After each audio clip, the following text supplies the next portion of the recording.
আসসালামু আলাইকুম রহমতুল্লাহ। কিছুদিন আগে আমি আমার ফেসবুকে একটি ভিডিও আপলোড করেছিলাম এমপি হাসনাত আবদুল্লাহকে নিয়ে। সেখানে আমি বলেছিলাম যে এমপি হাসনাত আবদুল্লাহ কি জানে ওরস শব্দের অর্থ কী? সে কেন বললো ওরস পালনের কেউ বাধা দিতে পারবে না? আসুন আজকে আমরা জানি যে ওরস শব্দের অর্থ কী, ওরস কেন পালন করা হয় এবং কেন ইসলামের নিষেধাজ্ঞা রয়েছে। তো ওরস সম্বন্ধে জানার আগে আপনার প্রথমে জানতে হবে ওরস অর্থ কী।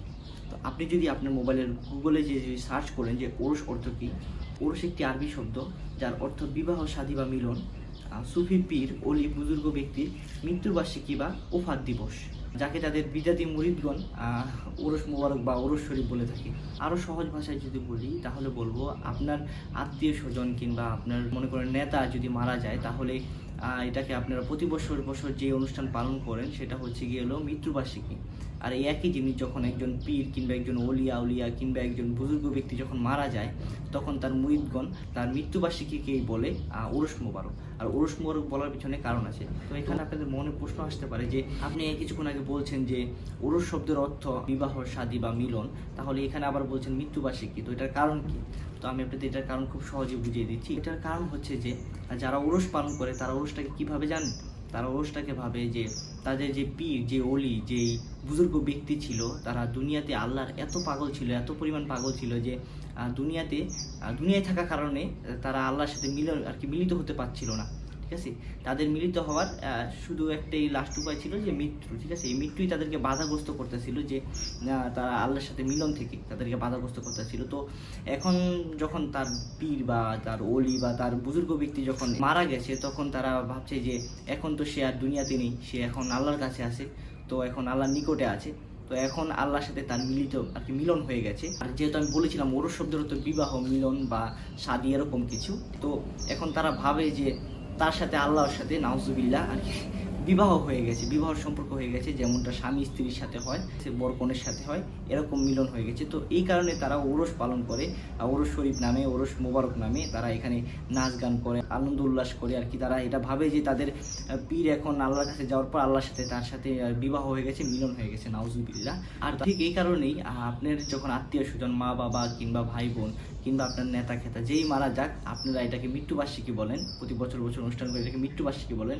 আর তাদের কোনো পীর উলিয়া উলিয়া মারা গেলে তারা এটাকে বলে ওরস মোবারক। ঠিক আছে, আর কি বিবাহবার্ষিকী এরকম একটা জিনিস, যে বিবাহবার্ষিকী তারা পালন করছে নাচা গানার মাধ্যমে, নেশা প্রাণীয় দ্রব্য আর কি সেবনের মাধ্যমে, এভাবে সেভাবে। আপনারা জানেন সবাই যে ওরস, এরকম ওরস টোরস কিংবা এরকম ওফাত টোপাত অনুষ্ঠানে কি হয়ে থাকে। তো আমাদের এলাকাও আগে খুব দেখা যেত, এখন কেমন আছে সেটা আমি জানি না, কিন্তু আপনারা মোটামুটি জানেন যে ওরস আর কি মূলত কী। আর এখানে একটা কথা হচ্ছে গিয়ে যে অধিকাংশ ওলামায়ে কেরামদের মতে যারা এগুলো পালন করে তারা সঙ্গে সঙ্গে তারা কাফের হয়ে যায়, তো তাদের আবার পুনরায় আবার কালেমায়ে শাহাদাত পড়ে আবার ইসলাম ধর্ম গ্রহণ করতে হয়। তো একজন মুসলমান যার ন্যূনতম জ্ঞান বুদ্ধি আছে, যার কমন সেন্স আছে, কিংবা যে শিরক সম্বন্ধে জানে, যার ধারণা আছে, সে কখনোই কিন্তু ওরস পালন করবে কিংবা তার আশেপাশে ওরস পালন হচ্ছে কিংবা কেউ করছে সে বাধা দিবে না। তাহলে বুঝতে হবে যে তার ইমানি সে শক্তি নাই কিংবা সে ধর্মের প্রতি অতটা আর কি জ্ঞান রাখে না। তো ওইখানে আমার কথা হচ্ছে যে আপনি নিজেই যদি একটুখানি কমন সেন্স খাটিয়ে যদি দেখেন, যে আপনি যদি সামান্যতম যদি ধর্ম বুঝে থাকেন, তাহলে আপনি এখানে বুঝবেন যে যেখানে আপনি নিয়মিত বলছেন যে বিসমিল্লাহির রহমানির রহিম, যে কুল হু আল্লাহু আহাদ আল্লাহুস সামাদ লাম ইয়ালিদ ওয়া লাম ইউলাদ ওয়া লাম ইয়াকুল লাহু কুফুয়ান আহাদ। আপনি এখানে নিজেই কিন্তু স্বীকার করছেন যে বলুন আল্লাহ এক ও দ্বিতীয়, তার কোনো শরীক নেই, তার কোনো মুখাপেক্ষী নেই। ঠিক আছে, যেখানে আপনি নিজেই স্বীকৃতি দিচ্ছেন তিনি কাউকে জন্ম দেননি এবং কারো থেকে জন্ম নেনও নি, তার সমতুল্য কেউ নেই। আপনি যেখানে এভাবে নিজেই বলছেন, যে সেখানে আপনি কিভাবে বলতে পারেন যে তার সাথে একজনের সাথে একজন দুনিয়াতে থাকা একজন মানব, একজন প্রাণী আত্মা আর একজন মহা আত্মা মিলিত হতে পারে? এটা আপনি কিভাবে বলতে পারেন? এটা যদি বলেন তাহলে তো আপনি যে আল্লাহ এক অদ্বিতীয়, তার কোনো শরীক নেই, এটা তো আপনি মানছেন না। এটা শুধু আপনি মুখে মুখে বলছেন যে সত্যি আল্লাহ এক অদ্বিতীয়। সবসময় কি তোতা পাখিকে শিখিয়ে দিয়েছে, তোতা পাখিকে শিখিয়ে দিলে যেমন তোতা পাখি বলবে সেমনি আপনি বলছেন, আপনি এটা কোনোভাবে আর কি কাজে কর্মে পালন করছেন না। তো আশা করি আপনি বুঝতে পারছেন, আমি হয়তো আপনাকে বোঝাতে পারছি যে মুসলমান বলে যে আল্লাহ এক অদ্বিতীয়, তার কোনো শরীক নেই, তিনি কারো থেকে জন্ম নেয়নি কিংবা তিনি কাউকে জন্ম দেননি, তাহলে সে কিভাবে বলতে পারে যে আল্লাহর সাথে একজনের সাথে মিলন হবে, একজনের সাথে বিবাহ হবে? নাউজুবিল্লাহ, এরকম কোনো ধারণা সে মনে কীভাবে রাখতে পারে? আর আপনার সামনে এরকম কোনো কিছু ঘটবে আর আপনি বাধা দিতে পারবেন না, বাধা দিলে আইনত ব্যবস্থা নেওয়া হবে, তাহলে এটা আপনি আপনার বিবেকে লাগে না যে আপনি তাহলে কেমন মুসলমান হলেন, যেখানে শিরক হচ্ছে, যেখানে কুফরি কাজকর্ম হচ্ছে, এটা আপনি বাধা দিতে পারছেন না, কিংবা আপনি বাধা চাইলেও দিতে পারবেন না, তাহলে এটা কেমন হলো? আর এখানে হাসনাত আবদুল্লার কথায় আসি যে সে বলেছে কারো ধর্মীয় অনুভূতিতে আঘাত দেওয়া যাবে না। তো এটা কেমন ধর্মীয় অনুভূতি হলো? আমাদের ইসলামে এমন কোনো কিছু নেই। তো সে আরও অনেক কথা বলছে প্রাসঙ্গিক, যেমন কবর ভাঙা যাবে না, হ্যান করা যাবে না, ত্যান করা যাবে। তো যদিও এটা ইসলামে সম্পূর্ণ আর কি না যায় আর কি, বেদাত বললেই চলে যে কবর উঁচা করা, কবর পাকা করা। যদি কবর পাকা করা, উঁচা করা যদি জায়েজই হতো, তাহলে এই দুনিয়ার বুকে এই পর্যন্ত যত মানব এসেছে তার ভিতরে সবচেয়ে উত্তম মানব ছিল আমাদের প্রিয় নবী হযরত মুহাম্মদ সাল্লাল্লাহু আলাইহি সাল্লাম। চরিত্রের দিক থেকে, যে কোনো দিক থেকে সবচেয়ে উত্তম ছিল সে।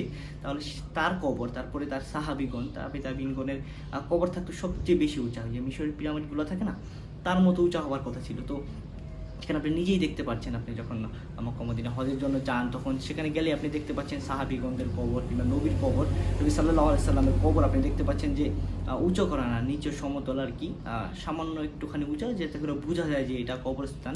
তো তাদের কবর যদি এরকম হয়, তাহলে বাংলাদেশে কিংবা পাকিস্তান, ইন্ডিয়া, এই দেশগুলোতে কি এমন অলিয়া এসেছে যাদের কবরকে অনেক পাকা করতে হবে, অনেক জাঁকজমক করতে হবে, লাইটিং টাইটিং দিয়ে, তারপরে তার কবরের সামনে নাচ গানা, উৎসব, আনন্দ, মেলা ইত্যাদি আর কি, মাদক সেবন, এগুলো করতে হবে। তো যাই হোক, এটা অন্য কথা। কিন্তু আমি যেটার কথা বলছি যে ওরস এখানে কোনোভাবেই পালন করা যাবে না, কিংবা ওরস পালন করছে আর আপনি যে বাধা দিচ্ছেন না, আপনি তাদের কাছে জানতে চাচ্ছেন না যে কেন ওরস পালন করা হচ্ছে এবং কি কারণে, এটা কেন, কিভাবে সম্ভব, ইসলাম এটা কোথায় পেলেন, এরকম প্রশ্ন করতে পারবেন না। করলে আপনার বিরুদ্ধে পদক্ষেপ নেওয়া হবে। তাহলে এটা কেমন হলো? আপনার ইমানি চেতনায় লাগে না?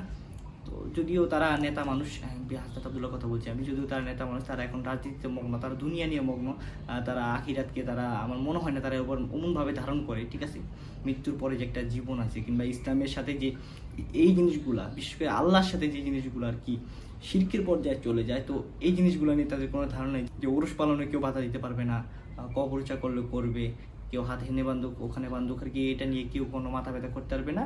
তাদের দেবীদার নাকি একটা ফুলের বাগান, এখানে নানান ধরনের ফুল ফুটবে। তো আমি তাকে বলতে চাই একটা কথাই, যে ফুলের বাগান শুধু দেখলেই হবে না, ঠিক আছে, কোন ফুল বাগানের জন্য উপকারী এবং কোন ফুল বাগানের জন্য অনুপকারী সেটাও আপনার বুঝতে হবে। এবং অনেক ফুল আছে দেখতে যেগুলো খুব সুন্দর, খুব ভালো লাগে, ঠিক আছে, স্মেলও খুব সুন্দর, কিন্তু এই ফুলগুলা বাগানের জন্য ক্ষতিকর, বনের জন্য ক্ষতিকর, ঠিক না? যেমন স্বাভাবিক আপনার কচুরি ফুলই ধরেন, কচুরি ফুলকে আনা হয়েছিল আর কি, আমি যতদূর জানি আর কি, যদি আমি সঠিক তথ্যটা জানি না, যে কচুরি ফুলকে আনা হয়েছিল সৌন্দর্যের কারণে, যে অনেক সুন্দর ফুলটা দেখতে লাগে, তো এটাকে একটুখানি সাজগোজ করি, তো তারপরে এটা এখন দেখা যাইতেছে যেটা মাথা ব্যথার কারণ হয়ে গেছে। আর নদী নালা সব কিছু আটকায় দেয়, আর নদী নালা যেই জলযানগুলো যেগুলো যায় সেগুলো যেতে বাধাগ্রস্ত হয়। তো এটা আপনার বুঝতে হবে যে সব ফুলই আর কি যে ভালো না, সব ফুলই ভালো না, ঠিক আছে, দেখতে যদিও সুন্দর হোক, দেখতে যতই ভালো হোক, গ্রান যতই সুন্দর হোক, কিছু ফুল বিষাক্ত থাকে যেগুলো আপনার আশেপাশের পরিবেশ এবং আপনার ইসলামকে এভাবে ক্ষতিগ্রস্ত করে, ঠিক আছে। এরা ফুলের রূপে আসে আর কি, দেখতে শুনতে খুব ভালো লাগে যে আরে এটা তো পালন করছি, এটাতে খারাপ কি? আসলে এটা খুব বাজে একটা জিনিস। ইসলামিক দিক থেকে যদি দেখতে চান, যদি একজন ধার্মিক হন, একজন প্র্যাকটিসিং মুসলিম হন, তাহলে এটা আপনার কখনোই আপনার উচিত না। এটার মাধ্যমে আপনি শিরকের মতো গুনায় লিপ্ত হবেন, যেই গুনার কোনো মাপ নাই দুনিয়ার বুকে। ভালোভাবে যদি আল্লাহর কাছে যদি মাপ না চেয়ে, ভালোভাবে যে ইস্তেগফার করে যদি মাপ না চেয়ে যদি মৃত্যুবরণ করেন, আপনাকে জাহান্নাম দেওয়া হবে। আল্লাহ বলেছে যে দুনিয়ার বুকে আমার বান্দা যত গুনাই করুক, যত যাই করুক, যদি সে শিরকের গুনাহ না নিয়ে যদি আমার কাছে আসে, আমি তাকে জান্নাত দিয়ে দেবো। একদিন না একদিন আপনি জান্নাত পাবেন। কিন্তু যদি আপনি শিরকের গুনাহ নিয়ে আসেন, শিরকের গুনাহ নিয়ে যদি আল্লাহর কাছে যান, তাহলে আপনাকে জাহান্নামে দেওয়া হবে। তো হাসনাত আবদুল্লাহ যদিও একজন ভালো ব্যক্তি, একজন ভালো মানুষ, ন্যায়পরায়ণ নেতা, তো তবু আমি মনে করি যে তার ধর্মীয় দিক থেকে তার অনেকটাই আর কি অজ্ঞতা আছে, যার কারণে সে এইসব কথাগুলো বলে, ঠিক আছে। আল্লাহ তাকে বোঝার তৌফিক দান করুক। আমার মনে হয় আমি আপনাদেরকে মোটামুটি ধারণা দিতে পেরেছি। আর যদি না পেরে থাকি আমাকে কমেন্ট করেন, আমি অবশ্যই বুঝিয়ে দেওয়ার চেষ্টা করবো আর কি। হয়তো আশা করি আপনারা বুঝছেন, না বুঝলে অবশ্যই কমেন্ট করেন ভাই। আপনার কমেন্ট আমি যদি পড়ি তাহলে আমারও অনেকটা উৎসাহ লাগে এবং আপনিও কিছু জানতে পারেন এবং আমার জানার আগ্রহ বাড়ে, আপনার প্রশ্ন আমার জানার আগ্রহ বাড়ে। তো আল্লাহ হাফেজ, ফি আমিল্লাহ, সবাই ভালো থাকবেন।